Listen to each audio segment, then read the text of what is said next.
And I don't want to miss a thing. Hey guys, Steve-O here from Movies and TVs on the Ball, and welcome to Netflix night, streaming night, where I look at find something on the streaming, or as in this case, I found on digital cable, and I wanted to talk about Armageddon. This film came out when I was 10, and so I never really, this is the first time I've actually sat through and watched it. This was during the disaster film era, right? This was like 2 years after Independence Day, and it's almost like if Michael Bay saw what Roman Emmerich did and said, okay, I want to get in the disaster movie, um, disaster movie field. And this film came out, I think, the same year as Deep Impact, which I think had this pretty much the same plot.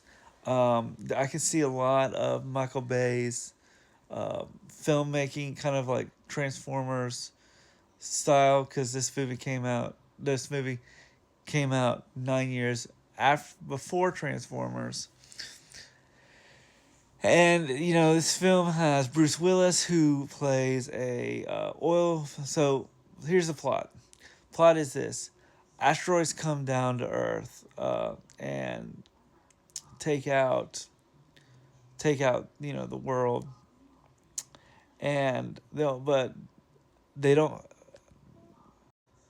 But they are gonna need to drill the asteroid to take it off course and save the world. So they get oil drillers to do it, and so they spend about 6 weeks training them to drill the oil. It's a fun film for what it is. I think my 13-year-old self is looking at this film and going, it's a fun film. It's kind of during that same time as the disaster movies. I think the love story, you kind of see this. It's kind of the same way they did the love story in Pearl Harbor, but yet Pearl Harbor I felt like was more, because it was such a true story. It kind of more didn't really work. There's like a little bit of love story between Liv Tyler and Ben Affleck. I like the ensemble of the astronauts. I like Bruce Willis leading. You had Owen Wilson. You had Michael Clark Duncan, who would go on a year later to play in The Green Mile.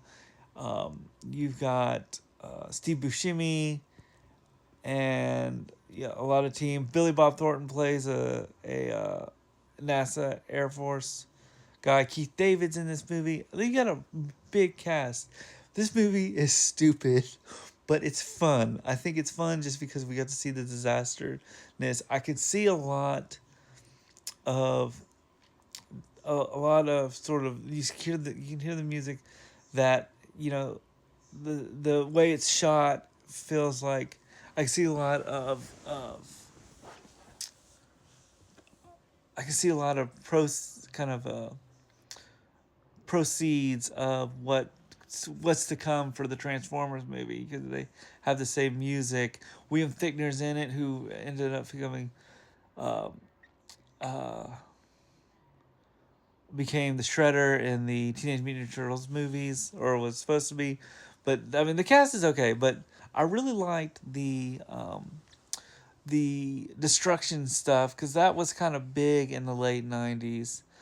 I liked the relationship between Ben Affleck and, kind of, it was more of a, I want to call it, there's a relationship between the three of, Bruce Willis isn't really liking the fact that his daughter's dating a guy he works with, but it works pretty good. It's more about the drilling the asteroid, getting the getting the team together. It's a kind of fun matinee film. It's directed by Michael Bay, so after watching his Transformers movies, I know exactly kind of what I'm expecting. But seeing, I think since I saw this film when I was 10, um, or when it came out when I was 10, there's sort of something that I've always kind of wanted just to sit down and just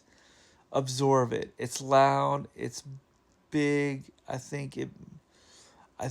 It's it's fun. I think if it was I think it would have been more fun if it wasn't directed by Michael Bay.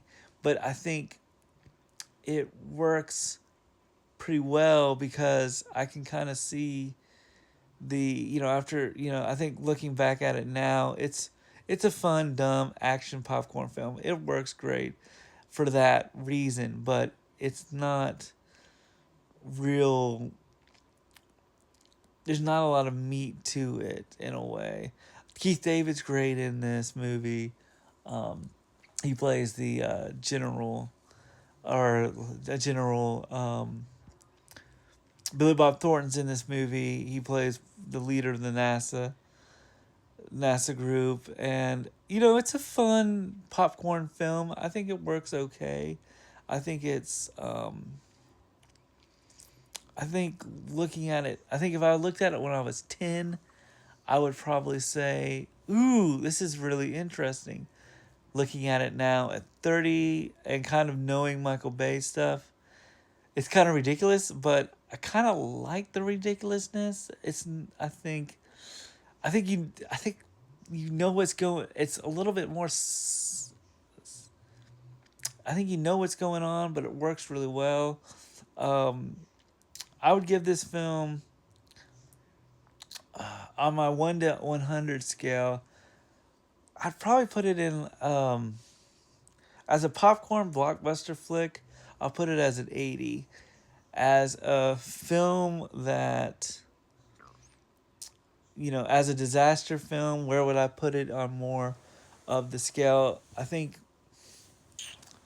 I don't think Independence Day was a lot more fun than this film, and I've never seen Deep Impact, so I'd probably put this film a little bit below Independence Day, really low behind it, because at least Independence Day you had that fun 1950s type movie. This one, it's fun, but it's just, I think because Michael Bay just brings too much uh, explosions and stuff, that there's not a lot of.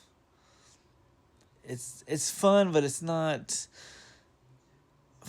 I think I would have probably had more fun watching this film at 12 than I do now, if that makes sense. I thought it was good. Ben Affleck did a good job for what he's given, but let me know what your thoughts are on Armageddon. Did you watch this when you were a kid? Did you watch this now? Are you kind of surprised that it's almost it's almost getting close to 20, I guess it's 28 years old this year. Let me know what your thoughts are, and as always, like and subscribe. Peace.